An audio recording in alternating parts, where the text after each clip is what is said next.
The ammo crisis continues. We're now in September. Today is September 8, 2020. I decided to stop by at Scheels in Sandy to kind of get an idea what ammo do they have in stock. And it was pretty much what I expected, especially on the rifle. Actually both, rifle and pistol. Here we go. Rifle, 6.5 Creedmoor. Awesome round.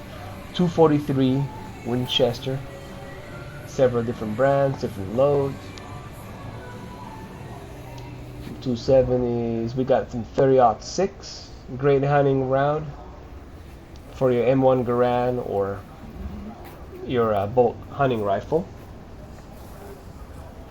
762 by 39 by Hornady, 3 boxes.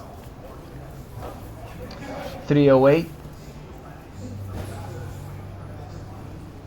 270 Winchester, 6.5 Grendel. Now let's take a look at the pistol.